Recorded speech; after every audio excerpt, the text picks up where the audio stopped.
Bonjour, bonsoir, bienvenue à ce nouvel épisode. Nous sommes le 1er juillet 2025 et nous sommes mardi 21h et nous avons rendez-vous ici dans cet espace de psychanalyse pour tous. Je m'appelle Clémence Lonis et je suis psychanalyste de l'école de poésie et psychanalyse Grupo Zero à Madrid. Et je travaille aussi en ligne pour ceux qui seraient intéressés.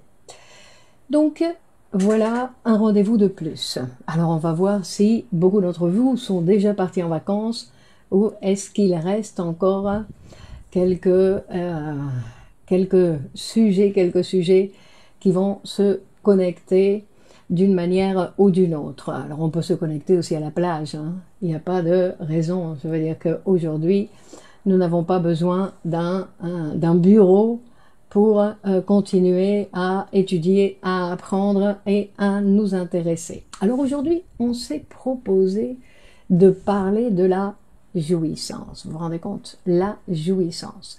Alors bien évidemment, et ça nous allons le présenter dès le départ, qu'il s'agit de la jouissance en psychanalyse.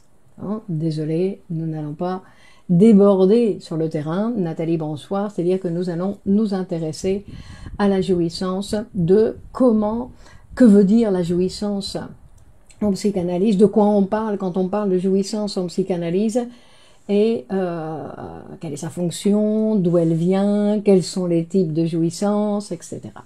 Parce qu'il y a tout ça qui rentre en jeu. C'est-à-dire que on va s'éloigner, on ne va pas se centrer sur ce qu'on pourrait penser qu'il s'agit de la jouissance dans les relations sexuelles. Parce que c'est différent. Parce que c'est différent. Alors, bienvenue, Marie-Marie, bonsoir, bienvenue à tous. Vous savez que avant de commencer, vous pouvez aussi partager cette vidéo sur vos réseaux pour que plus de gens puissent avoir accès à ces informations. Ne gardez pas tout pour vous. Bonsoir, Marilyn. Sinon que nous apprenons, on va dire, apprenons de la générosité, c'est-à-dire que ce qui m'a fait du bien à moi, très certainement ça peut faire du bien aux autres. En tout cas, je vais leur laisser la possibilité de choisir. Guylaine, bonsoir. Donc nous avons dit que nous allons parler aujourd'hui de la jouissance. Alors la jouissance, c'est quelque chose de très intéressant en psychanalyse, parce qu'on va voir que la jouissance, quand on parle de jouissance, on parle de c'est ce qui va nous arriver, la première chose qui va nous arriver dans notre vie, Marlène, bonsoir, dans notre vie d'être humain, la première chose qui va nous arriver, c'est la jouissance.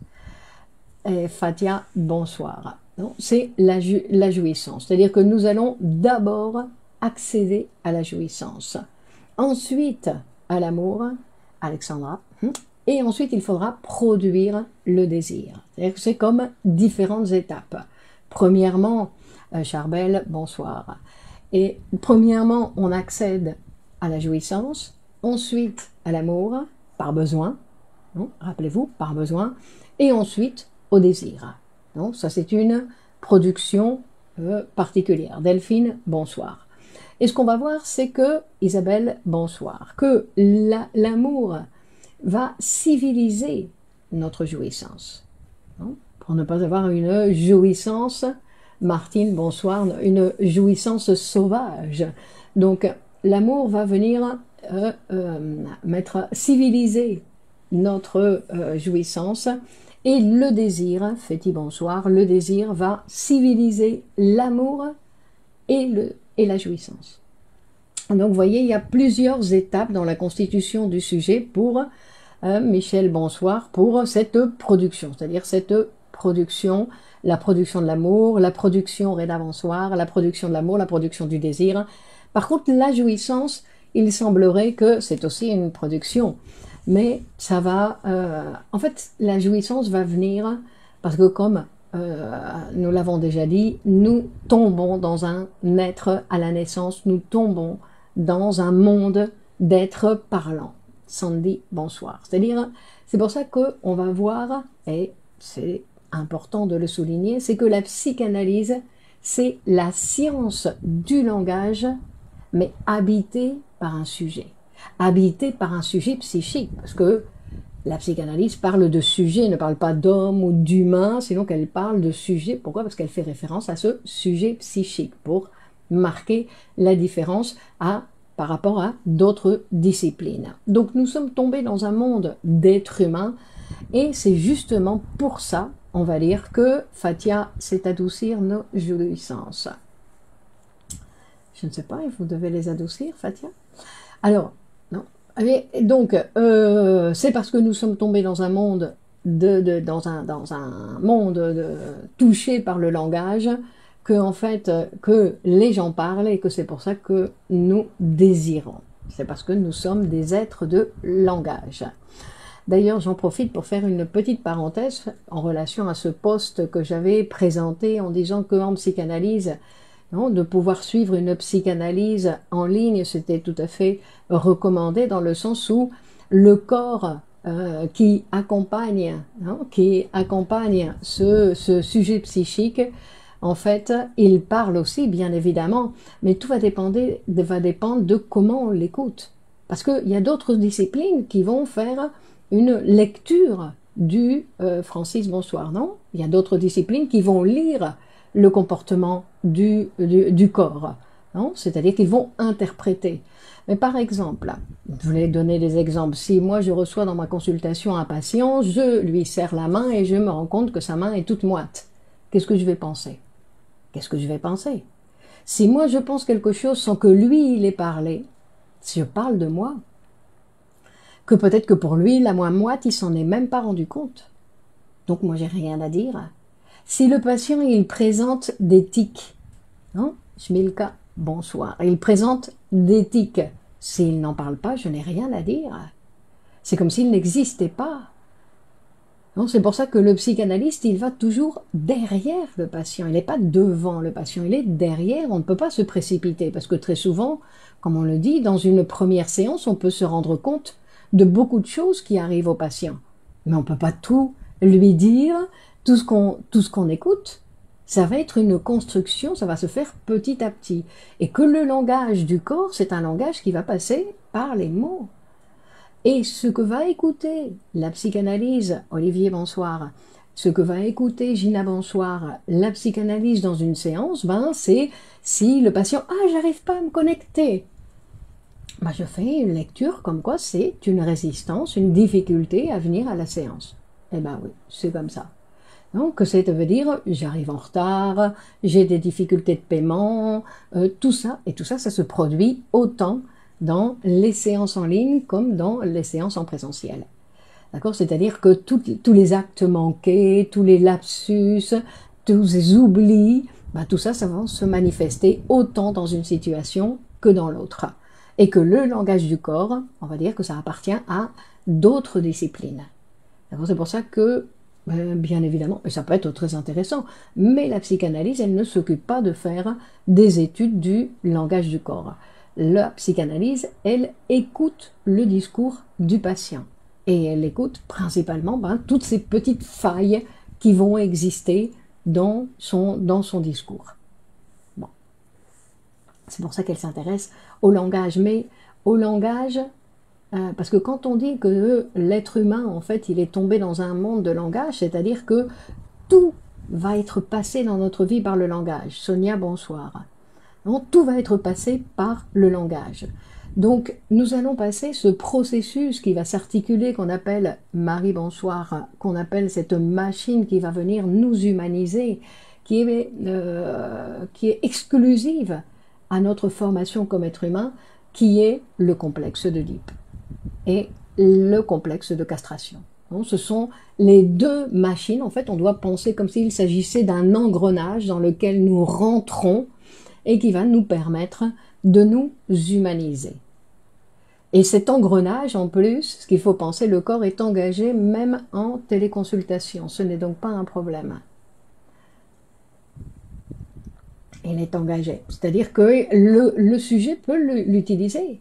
Comme il y a des sujets qui ne viennent pas pour dire qu'ils ont mal à la tête, qu'ils ont mal sur le nez, ils n'ont jamais mal sur le corps. Et il y en a qui en parlent. Une poignée de main ferme ne dit pas mal de choses, en tout cas pour moi. Mais c'est vous qui interprétez. Dans ce cas-là, si c'est moi qui interprète, ça veut dire que je parle de moi. Si le patient il n'a rien dit, je parle de moi. Alors je vais dire non, vous l'avez dit. En tout cas pour moi. Pour moi, ça dit beaucoup de choses. Oui, mais et le patient? Non, ce sont des choses différentes. Non, ce sont des choses différentes. Si moi j'interprète une main moite, eh ben, je mets ma propre histoire là-dessus. Si après le patient vient et me dit, vous savez, à chaque fois que je rentre ici, que je vous serre la main, ben, j'ai la main moite, mais avant, et puis en plus la main moite, il va en parler, pas pour dire qu'il a la main moite, sinon pour raconter toute son histoire qu'il a avec les mains moites. Et qu'est-ce que ça veut dire qu'il n'a pas simplement les mains moites et comment il va en parler? Non, sinon, je parle de moi. Le transfert exerce très bien en visio, mais c'est un choix du patient.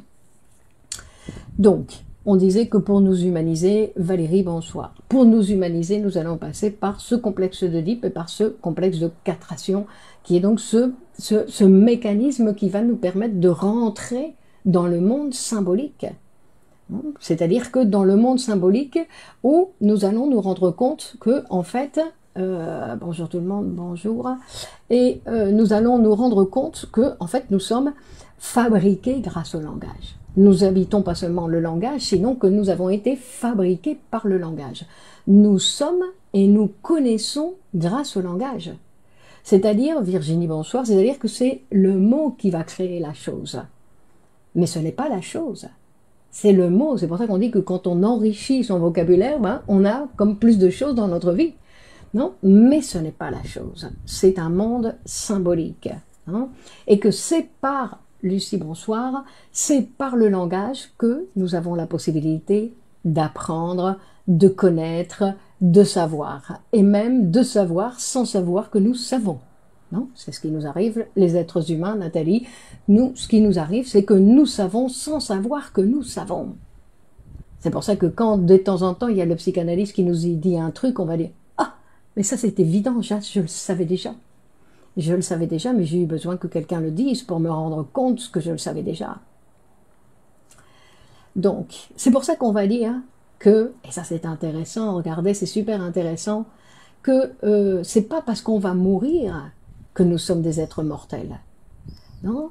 Ou qu'on va devenir mortels, parce que nous sommes tous des êtres mortels. Non, justement, nous allons tous mourir, mais nous ne sommes pas tous mortels. Nous sommes mortels, ou nous pouvons devenir mortels, on va dire, grâce au langage. Mais ça aussi, c'est une construction. C'est une construction que nous allons devoir faire, parce qu'en fait, nous naissons immortels, et ensuite nous savons que nous allons mourir, mais ça ne veut pas dire que nous sommes mortels. Non, devenir mortel, c'est vivre comme un être humain, qui sait qu'il y a une fin, et tout ça. Mais enfin, c'est complexe, on va dire. Donc nous savons que dans cet appareil psychique, dont on a déjà beaucoup parlé, cet appareil psychique est régi par le principe de plaisir. C'est le principe de plaisir qui commande dans l'appareil. Et le principe de plaisir, ce qu'on appelle le principe de plaisir, c'est quand il y a diminution de la tension. C'est-à-dire qu'à chaque fois qu'il y a une excitation, qu'il y a trop d'excitation dans l'appareil va chercher à dériver cette excitation. Pourquoi? Pour être apaisé. C'est-à-dire qu'il y a une difficulté pour organiser cette énergie. Qu'est-ce que je fais avec cette énergie? Et donc, il y a une tendance de l'appareil de chercher une dérivation pour diminuer cette tension. Diminuer cette tension qui est vécue comme un déplaisir, quelque chose qui est désagréable. Et que donc, toute réduction de cette tension est vécue comme quelque chose de plaisant, comme quelque chose qui est en relation avec le plaisir. Mais Freud va nous parler bien évidemment de ce texte qui s'appelle « Au-delà du principe de plaisir », et c'est là que ça va nous intéresser d'arriver aujourd'hui, le principe de plaisir à travers le désir. Donc, au-delà du principe de plaisir, qu'est-ce qu'il y a? Il y a la jouissance. Il y a la jouissance, en tout cas une dimension mortelle, mais on le nie toute notre vie. Ce n'est pas obligatoire, fait-il. Nous pouvons vivre comme des mortels, c'est une possibilité. Mais notre tendance, c'est à nier notre mortalité. Nous vivons comme si nous étions immortels. Qu'il y aura toujours un demain, que je ne m'occupe pas d'aujourd'hui parce que de toute façon, demain existera. Oh, je le ferai demain. Donc, Freud, il va introduire cette dimension dans ce texte donc, qui s'appelle Au-delà du principe de plaisir, où il commence justement à présenter cette régulation dans l'appareil qui justement ne va plus être gérée uniquement par ce principe de plaisir. Vous voulez dire une décharge, d'accord, si vous voulez. Je n'ai pas bien dit, d'accord, pardon. Donc, et en fait, au-delà du principe de plaisir, donc il y a la jouissance et il y a la pulsion. Cette énergie psychique qui nous met en relation avec l'extérieur, avec les autres. Non, la pulsion et en plus la répétition. Parce que pour jouir, il va falloir répéter. La jouissance, on va l'obtenir grâce à la répétition. C'est-à-dire que je n'aime pas faire quelque chose. Ben, si je le répète, je le répète, je le répète, je le répète, je finis par aimer. Je finis par apprendre à jouir de ça. Et l'être humain, il est capable de jouir de n'importe quoi. Il y a différence entre jouissance et principe de plaisir. Ben oui, c'est ce qu'on est en train de dire. Non, le principe de plaisir, c'est une diminution de l'attention. Alors que la jouissance, ça va être en relation donc avec l'extérieur, avec le mouvement de la pulsion. Non, ce sont deux choses différentes. Et donc, qu'est-ce qu'on disait? On disait que l'être humain est capable de jouir de n'importe quoi. Vous devez penser qu'il y a des êtres humains qui apprennent, non, quand on le voit dans le monde dans lequel nous vivons, qui apprennent et qui jouissent de tuer d'autres êtres humains. Parce qu'ils ont appris ça, ils ont répété, ils ont fini, et puis ils prennent leur pied à tuer d'autres êtres humains. Et ça, c'est un exemple pour vous montrer qu'on peut jouir de tout, que l'être humain a cette capacité. C'est pour ça qu'on doit faire attention, pas faire n'importe quoi, parce qu'on finit par jouir de « je vous laisse penser à ce que vous voulez ». D'accord? C'est-à-dire que nous avons cette tendance. Donc, si je fais attention à moi, je vais apprendre à répéter quelque chose, très bon exemple en effet, à répéter quelque chose, donc oui, et je finis par aimer faire ça, et je finis par non seulement l'aimer le faire, sinon que je finis par jouir à faire. Alors jouir, ce n'est pas simplement, comme je dis, prendre son pied, non, ce n'est pas parce que justement ce que Freud va nous dire, c'est que ce n'est pas quelque chose obligatoirement qui va se manifester comme, on pourrait dire, bon, on va continuer parce que ce n'est pas obligatoire, disons que la jouissance, ce n'est pas obligatoire, c'est pas toujours quelque chose qui est satisfaisant. Parce que si on dit que l'être humain il est capable de jouir dans la maladie, parce que la psychanalyse elle dit ça, comment je dis qu'il y a satisfaction dans la maladie, il y a satisfaction dans la souffrance, il y a une jouissance dans la souffrance. Donc c'est pour ça qu'on doit faire attention à soi, parce qu'on peut finir par aimer souffrir, mais c'est une jouissance particulière. Non? Bonsoir Guy. Non, c'est une jouissance particulière, parce que la souffrance, c'est la souffrance. Même si on dit en psychanalyse que c'est une jouissance, ça ne cesse pas quand même d'être une souffrance. Alors on va voir que donc l'être humain il est capable de jouir en étant sadique, en étant masochiste, en étant exhibitionniste, en étant voyeur, souvent en aimant, en détestant. Alors pardon là, vous allez trop vite, je me perds, je me suis perdue. Nicole, bonsoir, mais avant Nicole, il y avait un autre commentaire. Alors attendez, je vais voir si j'arrive à y retourner. Alors, pourquoi vous différenciez la jouissance et la satisfaction? Ça, c'est une bonne question, Isabelle. Enfin, je dis que c'est une bonne parce que je ne le sais pas, parce que je dois l'étudier. Pour voir, je dois aller étudier parce que j'en sais rien. Parce qu'en fait, il y a quel est le rapport entre jouissance et sublimation. Ah, ça, on va y arriver, Marilyn. Ça, je vais l'expliquer. Non, c'est-à-dire que Féti dit souvent la répétition de la jouissance dans la douleur. Donc, bah oui, c'est parce qu'il y a répétition que, en fait, il y a... Non, c'est à cause de ça. Ok. Alors, pardon, je reviens. Donc, c'est dans la répétition que va s'installer... Joe, bonsoir. C'est dans la répétition que vont s'installer donc nos manières de jouir. Et que cette jouissance, donc on dit qu'elle intervient, elle apparaît dans notre vie très tôt. Hein? Nathalie, jouir de son symptôme, exactement. Mais quand on dit jouir de son symptôme, On a l'impression que c'est quelqu'un, c'est particulier, non? C'est cette personne-là qui jouit de son symptôme. Non, non. L'être humain jouit de tout. Tout. Chacun va jouir non, de ses symptômes. Alors, on va regarder. Hakim dit la répétition est un bon signe pour la santé mentale, pour les psychanalystes. Ça dépend de quelle répétition il s'agit. Nadine, bonsoir. Non, ça dépend de quelle répétition. Si je me tape la tête contre les murs, je ne sais pas si c'est une bonne répétition. Bon. Donc on disait, et pour parler de ce stade du miroir dont va nous parler Lacan, hein, qui va parler, il va dire que le stade du miroir, donc qui est une étape de formation pour le sujet, etc., bien. Mais c'est surtout, et ça on peut le voir, on peut le voir dans les enfants, hein, ces petits-enfants entre 6 et 18 mois, dit Lacan, qui se retrouvent face à un miroir. Et en fait, qui se retrouvent face à un miroir et qui se voient dans le miroir. Mais ils ne savent pas que c'est eux.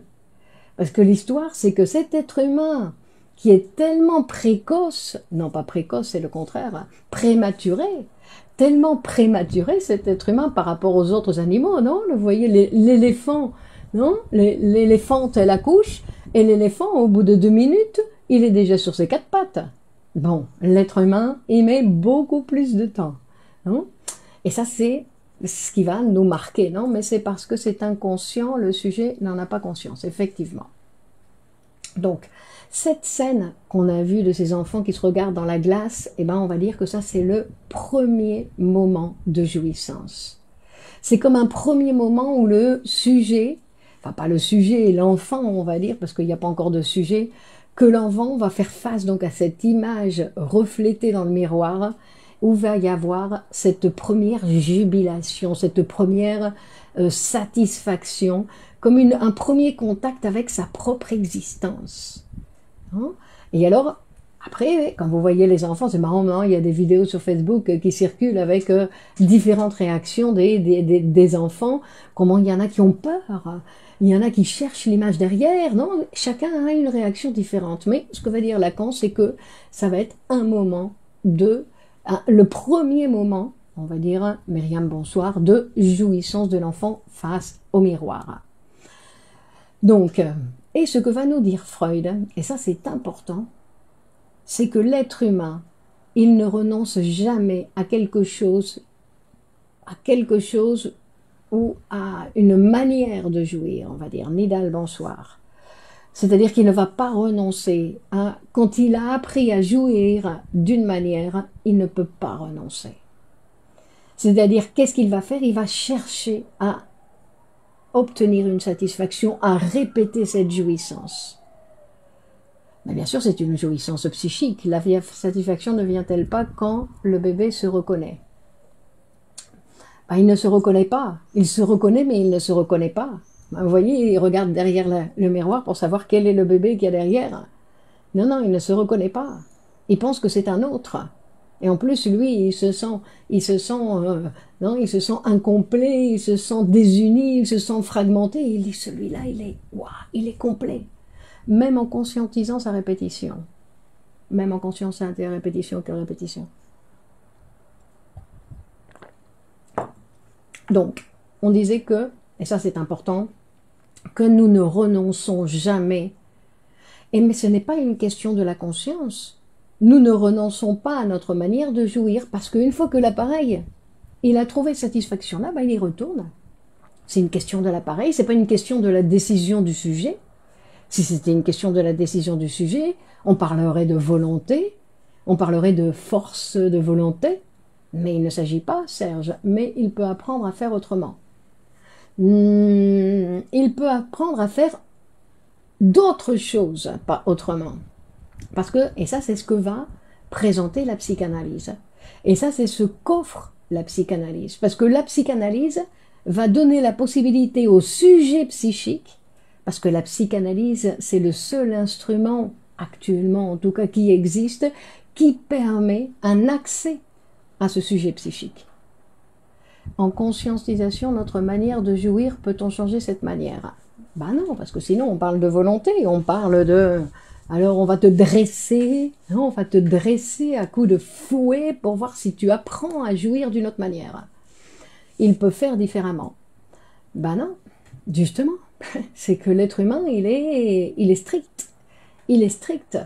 Alors, il peut jouir d'une maladie, et puis après, il va jouir d'une autre maladie. Quand on dit qu'il n'abandonne pas sa manière de jouir, ça ne veut pas dire qu'il va rester devant la glace toute sa vie. Encore qu'il y en a certains qui le font, un déplacement de la jouissance. Non, un déplacement, c'est-à-dire que on va voir que quand il y a, par exemple, quand il y a cette jouissance du masochisme, par exemple, non, je suis masochiste, et donc, par exemple, j'ai des problèmes avec la loi. J'ai toujours des problèmes avec l'extérieur. J'ai des institutions qui viennent me réclamer des papiers et qui me réclament encore des papiers et que je dois présenter. Et on m'a mis une amende pour ceci, on m'a mis une amende pour cela et on me fait attendre de l'autre côté. J'attends et j'arrive pas à obtenir ce que je veux. Mais je me fais torturer par les institutions. C'est assez facile, n'est-ce pas? Mais par exemple, il y a des gens où ils vous racontent les histoires où vous dites, ouf, comment ils ont fait pour se faire torturer comme ça? Et alors, après, ça peut se déplacer, ils vont peut-être pas faire ça toute leur vie. Après, le masochisme, il va être satisfait en se faisant torturer d'une autre manière. Avec une maladie, avec... Non, mais c'est-à-dire qu'on peut penser que, par exemple, le sujet masochiste ou le sujet qui a besoin de... qui se satisfait ou qui jouit avec cette souffrance, ben, il va déplacer pour obtenir et continuer à satisfaire, parce qu'il a besoin de satisfaire son masochisme. Bon, par exemple. Pour dire que nous ne pouvons pas renoncer. Ce que la psychanalyse va nous permettre, c'est pas qu'il abandonne son masochisme, parce que ça c'est pas facile du tout. C'est qu'il apprenne d'autres manières de jouir, qu'on ne jouit pas que avec le masochisme, qu'il y a beaucoup d'autres manières de jouir. Et ça, c'est ce que la psychanalyse, c'est pour ça qu'on dit que la psychanalyse va venir ouvrir des portes pour le sujet, dans ce sens-là, va lui donner la possibilité. Après, on ne sait remplacer une chose que par une autre. Au niveau de ses jouissances, non. Mais après, il va falloir créer d'autres manières de jouir pour qu'on apprenne à jouir non seulement du masochisme, mais de la création, pour qu'on apprenne à jouir de la création, pour qu'on apprenne à jouir des conversations, pour qu'on apprenne à jouir de l'étude. La plainte, une forme de jouissance. Il y a une satisfaction dans la plainte. Il y a une satisfaction dans la plainte. Donc tout ça, ce sont des satisfactions qui peuvent, ou par exemple les gens aussi qui critiquent les autres. Les gens qui passent leur temps à critiquer les autres, non, t'as vu, elle est mal habillée, elle est nulle, et puis tu vois pas ce qu'elle a dit, moi je pense que ceci, et je passe mon temps à critiquer. Il y a aussi, non, une jouissance dans cette manière de faire.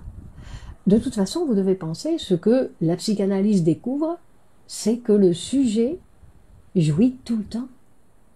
Alors nous pouvons jouir de différentes manières, parce que quand il y a une jouissance masochiste, une jouissance sadique, une jouissance exhibitionniste, une jouissance exclusivement une exagération, parce que moi, comme maintenant ici, je suis assez exhibitionniste.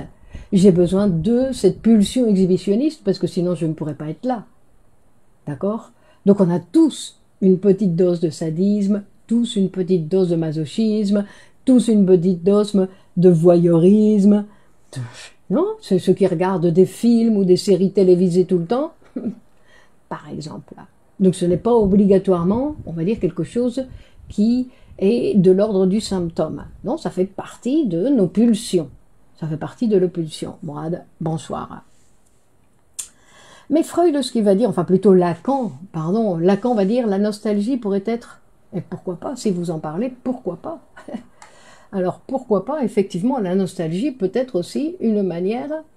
Comment s'y prend la psychanalyse pour que le sujet change de jouissance? Qu'est-ce que vous voulez? Vous voulez copier, hein? Vous voulez copier, vous voulez utiliser le système. Une différence entre jouissance consciente et jouissance inconsciente. Ben, par exemple, quand le patient il est malade et qu'il souffre et qu'il a mal et qu'il a des douleurs, non? Ben, c'est une jouissance inconsciente. Il a mal.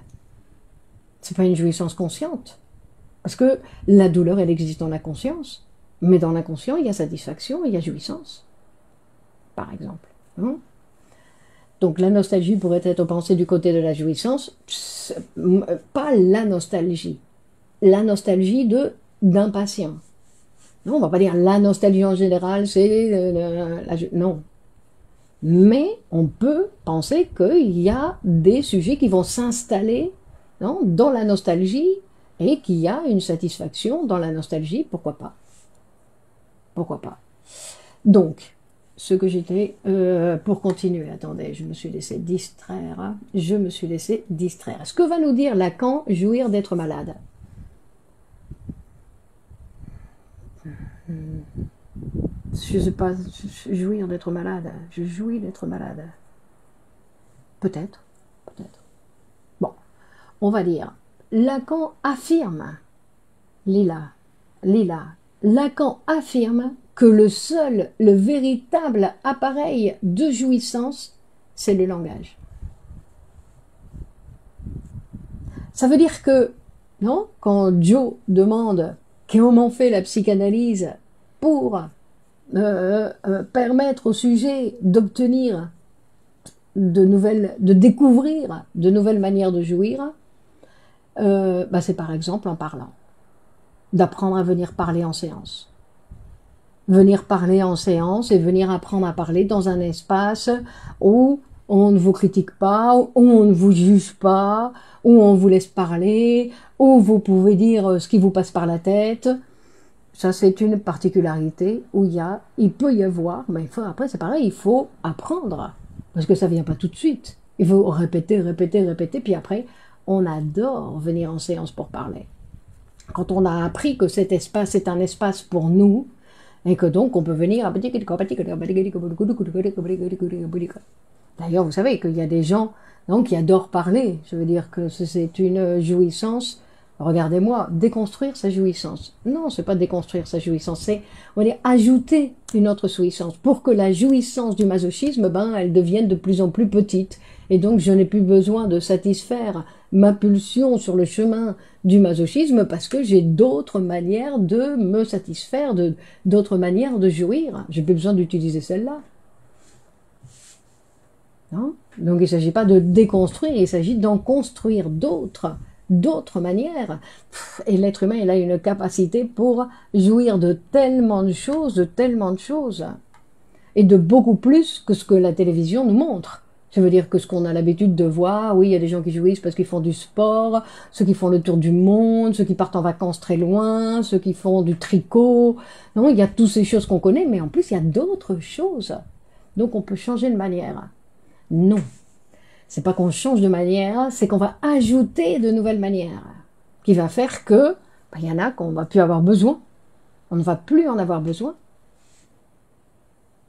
Par exemple, en sublimant, Alexandra. Parce que ce que va nous dire Freud, vous vous rappelez quand on avait vu, quand on avait parlé de la pulsion, que la pulsion, cette énergie psychique qui nous met en relation avec les autres, et qui nous met en relation avec les autres, et cette énergie, elle a, non seulement elle a un but, qui est toujours la satisfaction, elle a une source, qui part toujours du corps, elle a un mouvement, et le mouvement pulsionnel est un objet. On dit que l'objet de la pulsion, c'est le plus variable.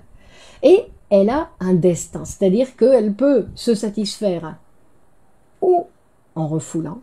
Ça, c'est un destin de la pulsion. C'est-à-dire qu'au lieu de fabriquer quelque chose, elle va refouler. Et alors, il y a 4 destins à la pulsion, va nous dire Freud. Donc, 4 destins à la pulsion. Et il y a et que ces destins sont en relation avec nos manières de jouir. Donc vous vous rendez compte, il y a une jouissance avec le refoulement. Il y a une jouissance avec un autre destin qui est la transformation en son contraire. Une autre jouissance avec le retour sur soi-même. C'est-à-dire, au lieu de me disputer avec l'autre, je finis par me disputer avec moi-même, d'accord, et je me fais mal à moi-même, et que non, au lieu d'être agressive avec l'autre ou d'envoyer bouler l'autre parce qu'il m'énerve, je finis que cette agressivité, au lieu de d'exprimer par une phrase, je la renvoie sur moi. Le retour sur soi-même ou la sublimation. D'accord? La sublimation. Et donc, la sublimation, c'est cette possibilité. Donc, on dit que c'est la jouissance la plus humaine. La plus humaine, la plus civilisée, que c'est celle de la sublimation. C'est celle du travail et de toutes les productions, on va dire les productions sociales de l'être humain. Et une autre chose qui va être intéressante, c'est aussi de penser à... parce qu'il y a, au départ, il y a une jouissance quand nous sommes tout petits, on va dire tout petits, et dans cette cellule qu'on appelle les cellules narcissiques, cette cellule narcissique où en fait nous ne formons qu'un avec la maman. C'est-à-dire qu'il y a toute une période où le bébé, ben, il ne se rend absolument pas compte qu'il y a un autre. Lui, il pense que lui et sa maman ne font qu'un. D'accord? Donc, c'est pour ça qu'il va y avoir le besoin de se séparer. Et quand ils ne font qu'un, et qu'il y a cette cellule narcissique, c'est là où l'enfant pense que sa maman, qui pourvoit toutes ses besoins, hein, que cette maman, en fait, qui satisfait tous ses désirs, qui peut tout, parce que nous sommes tous passés par là, à croire que, non, nous avons tous pensé que notre maman était non, sublime, plus que sublime, c'était notre déesse, une grande déesse, c'est pour ça que nous l'avons aimée, parce qu'elle a, pendant un temps, satisfait tous nos besoins, même si certaines n'ont pas très bien fait, peu importe, elles l'ont fait parce que nous sommes là. D'accord? Et donc il y a eu toute cette première étape où notre mère était, et il y a eu aussi cette croyance que, avec cette mère qu'on appelle donc cette mère phallique dans le sens de complète, alors elle était immortelle. Elle était immortelle parce qu'en fait elle avait besoin de personne, je me rendais même pas compte qu'elle avait besoin d'autre personne que de moi. Je pensais que elle et moi, nous ne formions qu'un et qu'elle avait besoin que d'une chose qui était de moi.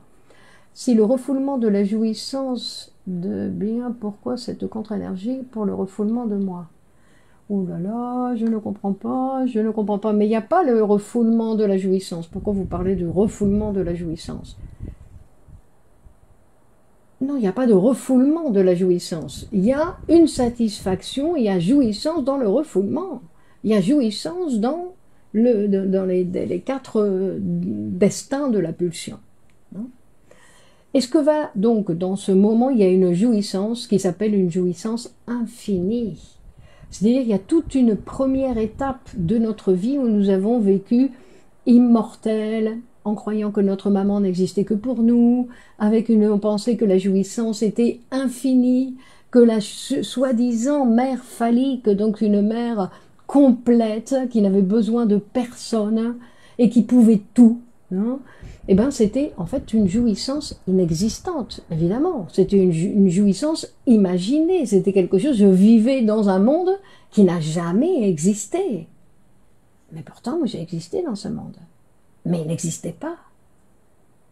Donc il va falloir que bonsoir bleu lumière, il va falloir que je me sépare d'une idée, parce qu'en fait c'est juste une idée, puisque ça n'a jamais existé, je ne dois pas me séparer d'une maman parfaite, ma maman n'a jamais été parfaite, mais je dois me séparer de l'idée qu'il existe quelque chose de parfait, parce que quand je continue à penser qu'il existe quelque chose de parfait, que ma vie devrait être parfaite, ben, c'est que je crois qu'il y a quelqu'un de parfait qui existe. Ma maman. Donc c'est reste, on va dire, d'une certaine... À quel moment le bébé qui naît jouit la succion, l'odeur de... Non, il y a la satisfaction avec le tété, le sein, le lait chaud, etc.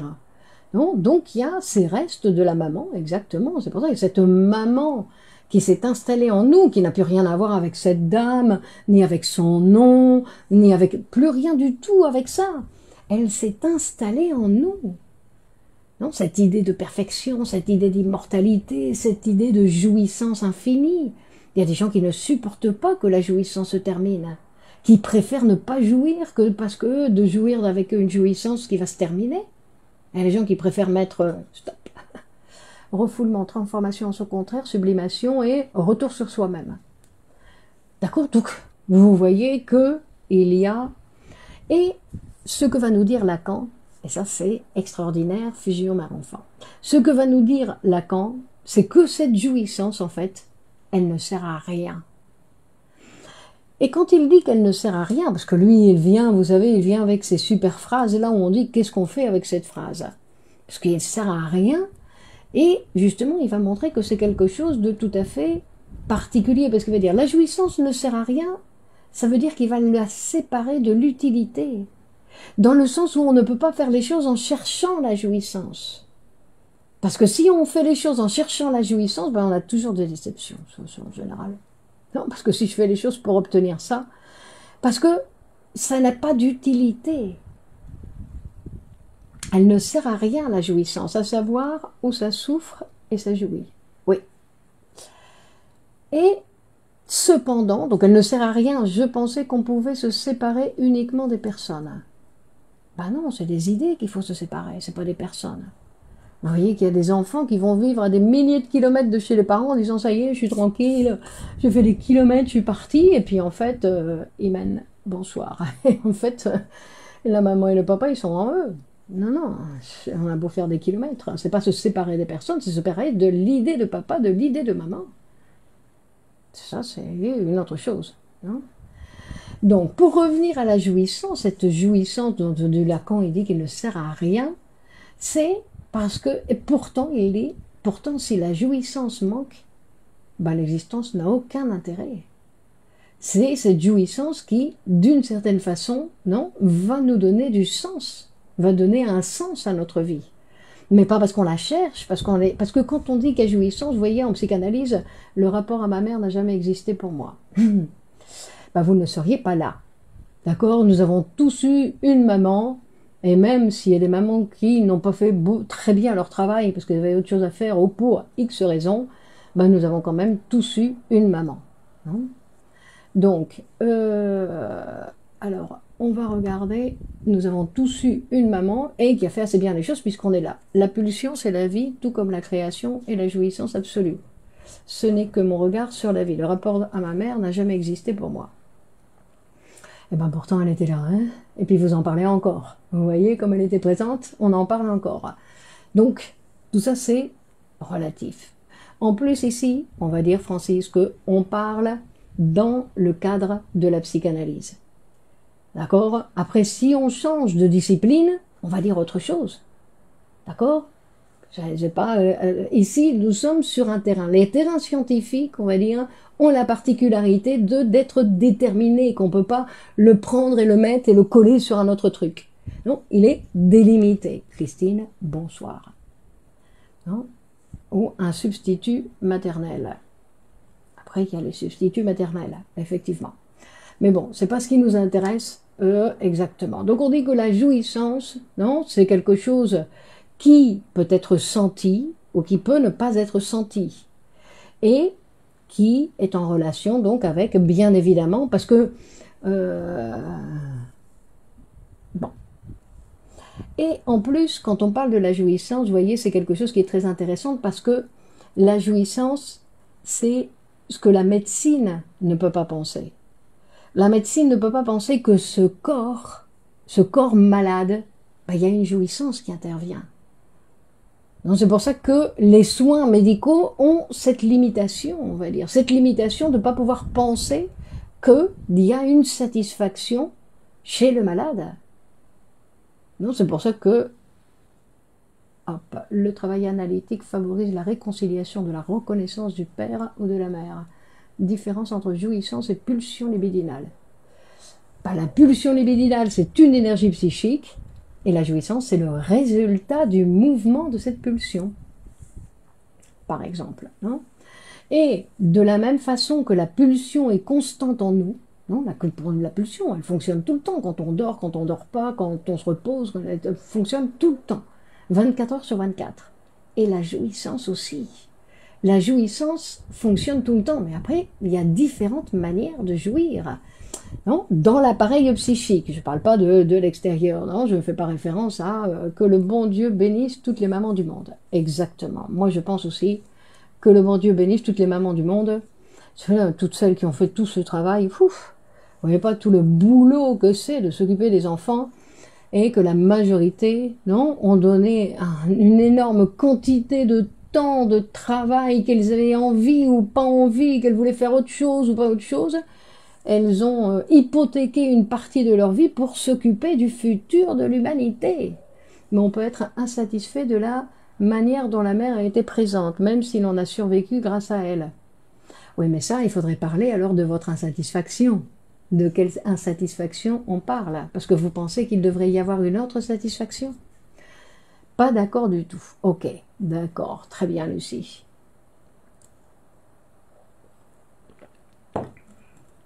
Donc, alors attendez, vous êtes en train de dire que vous n'êtes pas d'accord. Pas d'accord, pas d'accord. Je dois vous laisser, merci pour cette thématique fort complexe, je vais partager sur mon groupe. Merci à vous Isabelle.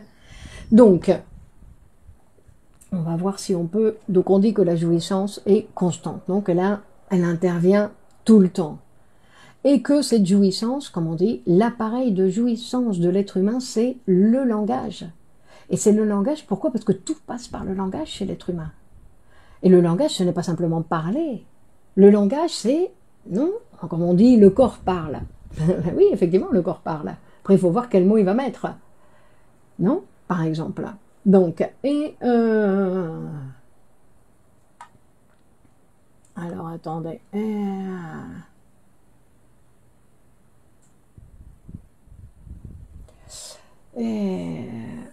C'est-à-dire que quand on dit qu'il y a ce... Au-delà du principe de plaisir, c'est qu'il y a cette jouissance qui échappe. La jouissance, elle échappe à la régulation du principe de plaisir. C'est-à-dire que le principe de plaisir, il ne peut pas avec la jouissance. Hein?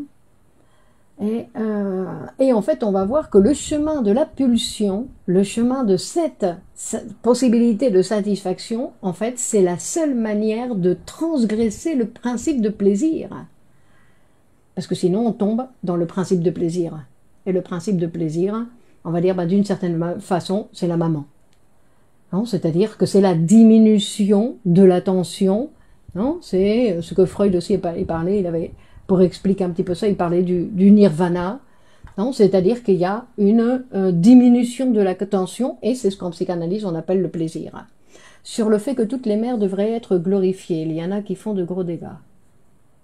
L'insatisfaction est une satisfaction. Très bien, Annie, effectivement, l'insatisfaction peut aussi être une satisfaction. C'est une possibilité, on ne va pas dire dans tous les cas, mais c'est une possibilité. Moi, je pense que y a des mamans qui ont fait des gros dégâts. Écoutez, il n'y a pas que les mamans qui ont fait des gros dégâts. Hein? Que je veux dire qu'il y a beaucoup de gens qui font de gros dégâts, on va dire. Mais après...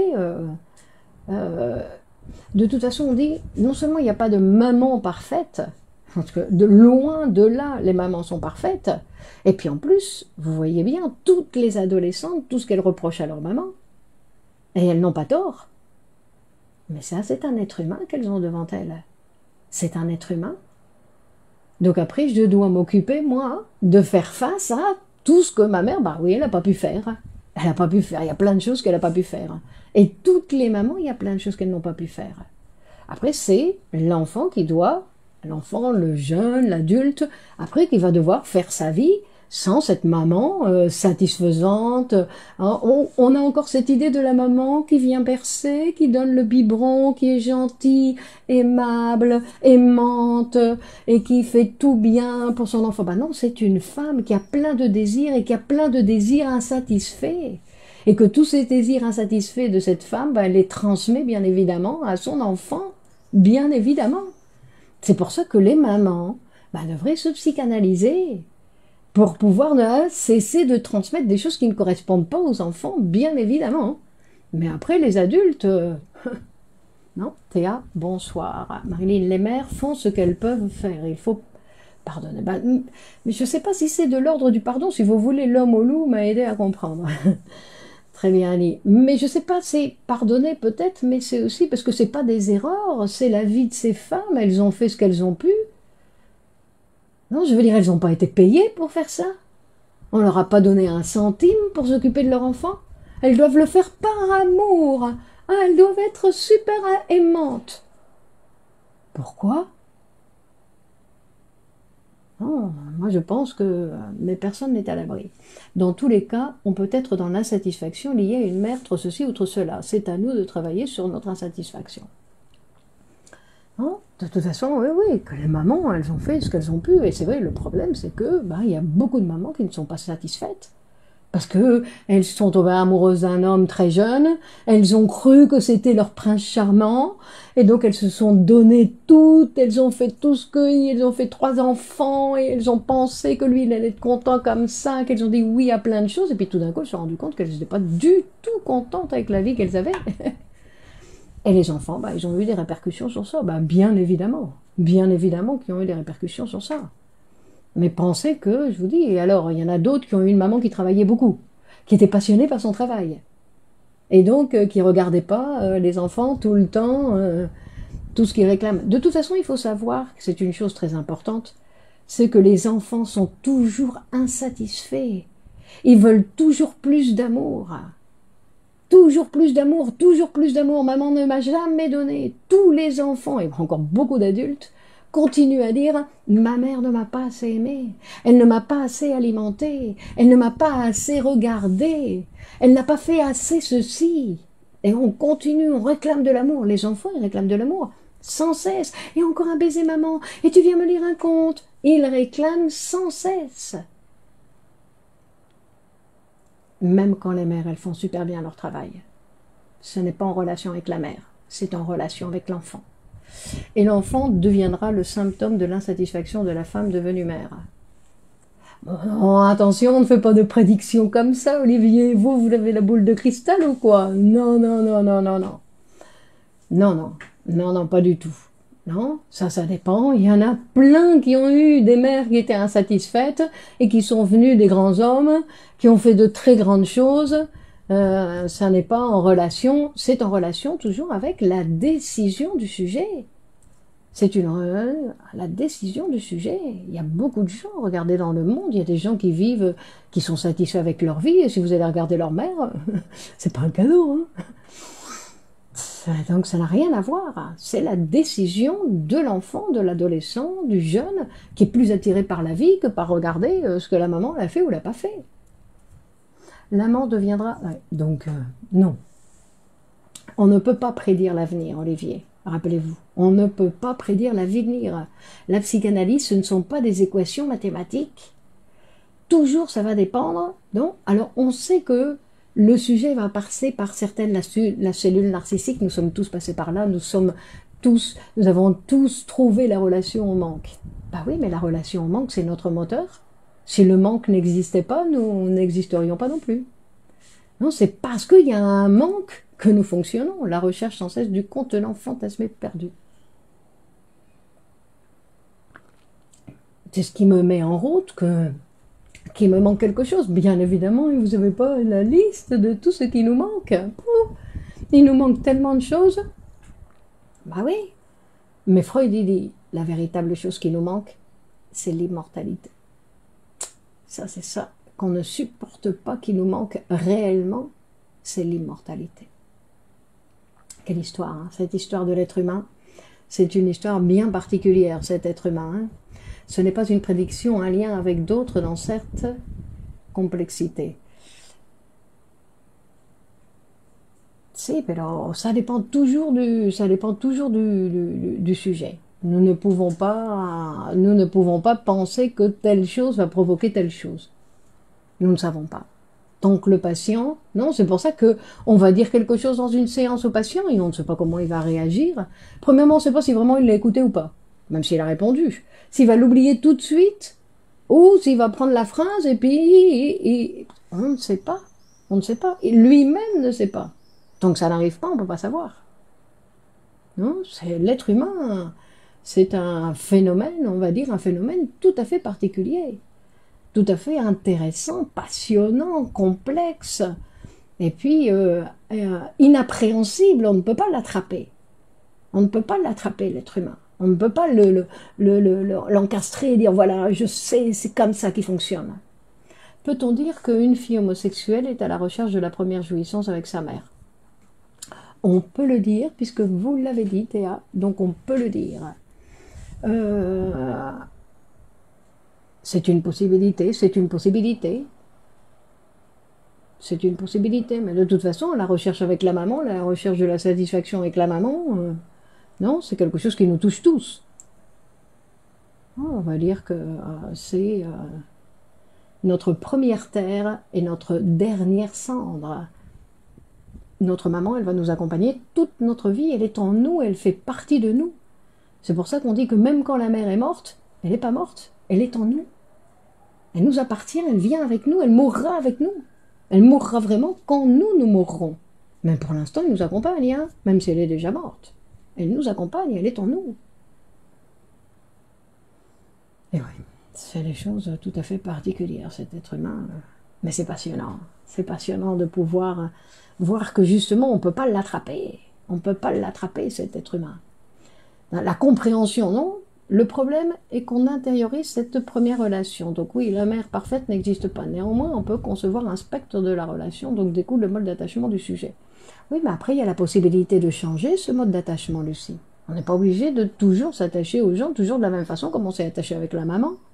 Après, on doit grandir un petit peu. On peut modifier. Les personnes ont la possibilité de modifier la manière d'être en relation avec les autres. Oui, ce n'est pas relatif dans tous les cas. Chaque humain réagit à sa manière. Et que personne ne ressemble à personne. Nous n'avons pas de prototype. Il n'y a pas de prototype. On ne peut pas dire lui il fait comme un tel. Non, c'est une manière différente. Ça ressemble. Apparemment. Mais ce n'est pas comme l'autre. Ce n'est pas possible.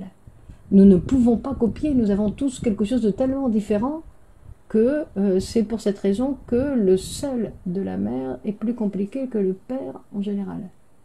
Que le quoi de la mère est plus compliqué que le père en général. Je ne sais pas. Ce qui est compliqué, c'est l'être humain. Mélika dit, que dire des parents qui battent leurs enfants, voire pire, cela existe aussi et cela laisse des cicatrices chez certains adultes, à eux d'en faire ce qu'ils veulent, bien sûr. Oui, oui, je sais qu'il y a des drames. Je sais qu'il y a des drames. Hein. Il y a des parents qui tuent leurs enfants. Je veux dire que les drames, ça existe. Il y a des parents qui battent leurs enfants. C'est quelque chose, comme il y a des maris qui battent leurs femmes. Non, que c'est quelque chose qui... Non, Annie, ça dépend de chaque sujet. Il n'y a pas parce que c'est le papa ou la maman, ça dépend de chaque sujet. Et il y a des... mais il y a des enfants qui sont battus, et puis qui s'oublient. Et qui s'oublient. C'est vrai. Il y a des enfants qui ont été battus et qui ont oublié, et qui ont fait leur vie. Et après, il y en a d'autres, non, qui n'oublient pas, et qui traînent ça toute leur vie. Mais ça, moi, je pense que c'est plus en relation avec eux, leur relation avec le passé. Non, notre manière de se penser, parce qu'il y a beaucoup de gens qui pensent que je suis, ce que je suis aujourd'hui, dépend de ce qui s'est passé hier. Ah ben non. Ce que je suis aujourd'hui dépend de ce qui va se passer après. Non, il y a cet exemple que vous connaissez tous. On va dire, oh, je suis fatiguée, mais pourquoi pas parce que je viens de passer, sinon parce que si je sais ce qui m'attend, j'ai pas envie de faire ce qui m'attend. Alors je suis d'autant plus fatiguée. Par exemple, oubli ou déni. Bah, ça dépend des sujets, mais moi je pense que oublier, c'est quelque chose de bon. D'oublier, c'est quelque chose de bon. Bon, après, c'est pour ça que dans tous les cas, il convient de se psychanalyser. Comme ça, on peut en parler, on a un lieu pour en parler et voir un petit peu de quoi il s'agit. Non, parce que le déni, si ça revient pas, c'est pas un problème. Qu'est-ce que ça veut dire le déni? Le problème, c'est que quand ça retourne, non? Le problème, c'est que quand ça a été refoulé, plus que le déni, c'est refoulé. Quand ça a été refoulé, oui, là, c'est un problème. Mais oublier, c'est pas refoulé, hein. Oublier, c'est une autre manière. On dit que oublier, c'est une manière de mémoriser, c'est une manière de mémoriser. Parce que comme ça peut réapparaître. Et ce qui réapparaît dans ma conscience, ce n'est pas le refoulé.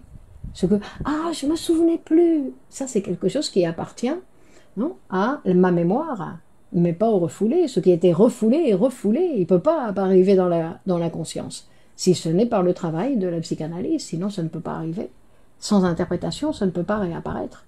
Ou ça réapparaît, mais par transformation, par satisfaction substitutive. Non, d'une autre manière. Mais sinon, ça ne peut pas réapparaître. Notre appareil est tout à fait particulier. Donc, continuons à étudier. Donc, la semaine prochaine, nous continuons. Si vous êtes là, bien sûr, si vous ne partez pas en vacances, si vous assistez toujours, parce que dès que je vais voir que l'assistance diminue un petit peu, je vais dire, bon, ben, ça va, je peux arrêter, hein. Donc, pour l'instant, il fait chaud, mais on continue. D'accord? Donc, la semaine prochaine, on est là avec un nouveau sujet.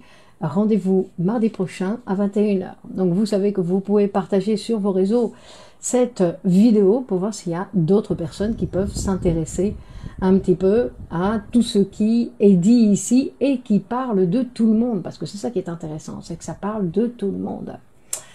Bonsoir, à mardi Marie-Laure. Ok, Fetty, au revoir. Francis, au revoir. Et d'accord, très bien Francis. Joe, merci à vous. Amina, au revoir. Stéphie, Steph, au revoir. Et Madib, au revoir. Marlène, merci à vous. Maria, Nathalie, Nadine, Hakim, Christine. Bon allez, au revoir à tous. On continue la prochaine fois. Merci pour votre participation. Donc merci de partager sur vos réseaux. Et on se retrouve mardi prochain à la même heure, au même endroit. Allez, au revoir, à la prochaine fois. Ciao, ciao.